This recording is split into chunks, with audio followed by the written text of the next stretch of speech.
Speaking of villain origin stories, we talked about Cruella a couple months back. You can go listen to those episodes if you haven't yet, which was, of course, inspired by 101 Dalmatians. And now we're talking about Joker, which has its Joaquin Phoenix film that came out a couple years ago. And I'm wondering how you'd compare these two origin stories, and if you really like villain origin stories, or if it sort of depends on the character.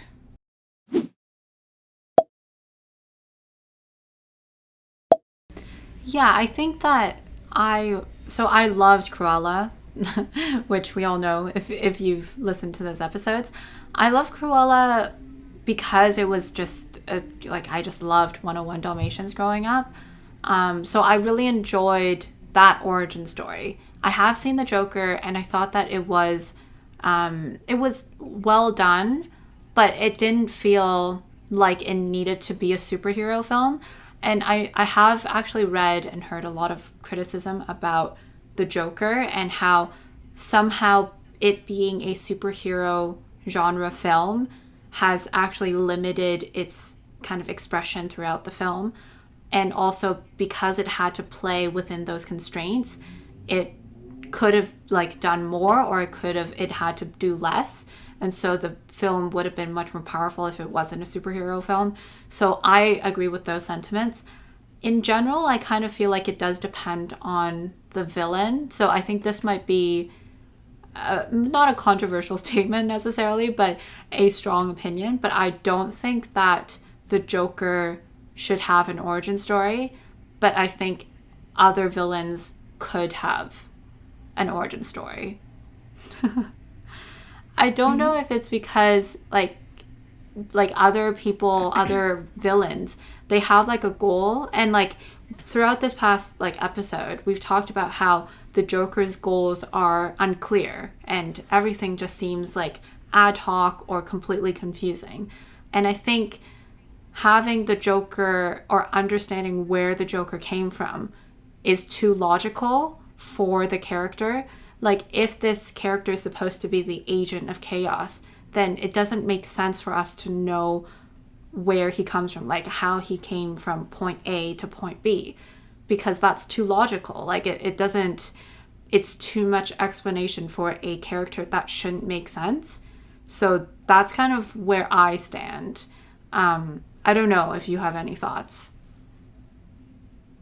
I'm trying to think if there's other like Disney villains that I would want to see an origin story versus not want to see. Like, there's also Maleficent.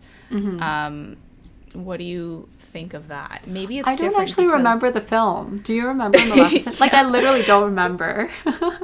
Yeah, I just saw the first one, and I think I saw it in theaters, so it was like right when it first came out. And I remember like feeling bad for her as a character, but I don't remember why, like what happened to make her kind of evil. Yeah. And I didn't have an issue with the fact that she had an origin story, but it's also kind of different because she had like an animated counterpart, right? It's the same with Cruella, like 101 Dalmatians. That is an animated film, and there were remakes that were live action, but it's not the same because there was like a lot more distance in years between the animated version and the live action one, whereas Dark Knight came out like just over a decade ago, and then we get Joker 10 years later, and it's a very similar character, I think. Do you think it might be because it's like superhero and then Disney is like for kids? So all of those villains that we were talking about, like Maleficent and Cruella, they kind of have like flair, and even though they are evil, the things that they're doing that are evil are still much less than like what the Joker scale. Yeah, than what the Joker Right. stands for. And potentially that's why like having an origin story for like a dark, serious villain is kind of much more not traumatic, but like much more dramatic and serious than like a cartoon villain, let's say. Right. Like, I don't think Cruella or Maleficent were trying to, like, literally Yeah. cause the end of the universe or, like, cause the deaths of thousands of people. Like, it's not the same scale of chaos and evil. There is a scale of evil, right? And they're not Yeah. quite at the Joker's level. And so that's probably why it's fun. Like those origin stories, I had a lot of fun watching Cruella because she like doesn't exist. She doesn't sit anywhere really close to real life. And so it's fun to watch that because she's just being like flamboyant. She's like creating these like amazing dresses. And like that doesn't really like ever happen. But the Joker, the film The Joker, that has like it's like gritty and it like has semblance of reality, and I think that just doesn't feel as nice.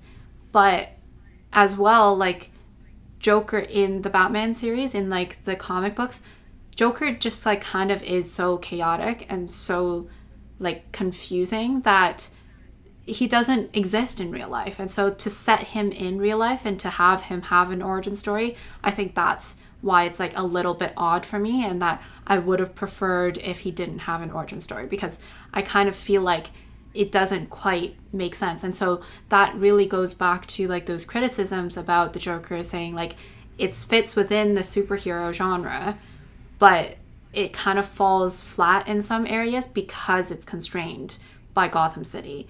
And if it wasn't constrained and it was just an expression of this of the Joker, of the character, without it being the Joker, let's say, it might have been a stronger film, or it just needed to sit completely neatly into the superhero genre and into Gotham City, much like Cruella does, where Cruella neatly sits within the world that it's playing in.